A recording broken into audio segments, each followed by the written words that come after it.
Sir ये बात अलग है कि सब अपनी अपनी राजनीतिक विचारधारा अलग रखते हैं, लेकिन आप ये जो मैसेज डाल रहे हो ना कि बीजेपी की कार्यकाल में ना तो जवान सेफ है ना ये है। सर मेरी पोस्टिंग 2006 में J&K में थी, कुपवाड़ा में।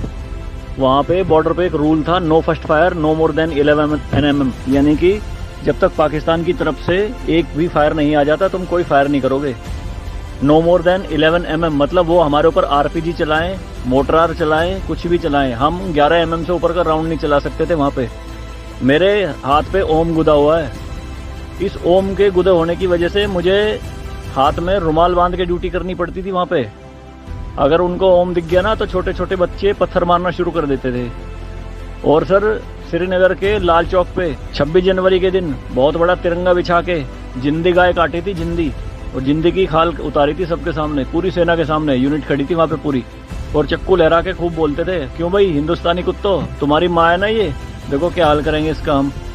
भाई कुछ नहीं उखाड़ सकते थे उनका। क्यों? क्योंकि सेंट्रल में गवर्नमेंट गंडवी थी, नपुंसक गवर्नमेंट थी।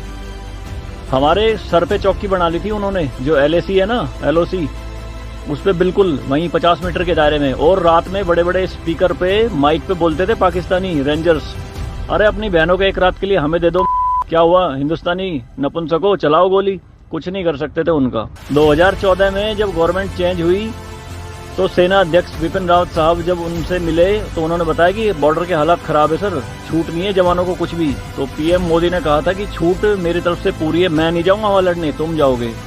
आज की डेट में आप मुझे एक भी चौकी बता दो अगर वहां ढूंढने से मिल जाए। दूरबीन लगा के देखनी पड़ती है पहाड़ों में, वो भी बंकरों में है अंदर, सारी लगा दी उन्होंने तोप उड़ा के। शांति काल में आप 155 mm की बोफोर्स टाइप की तोप नहीं चला सकते, UNO का रूल है। लेकिन 2014 में ये बोफोर्स भी चली J&K में पाकिस्तान की तरफ चौकी उड़ाने के लिए। तो सर ये मत कहिए कि बीजेपी के कार्यकाल में जवान मर रहे हैं, ये हो रहा है।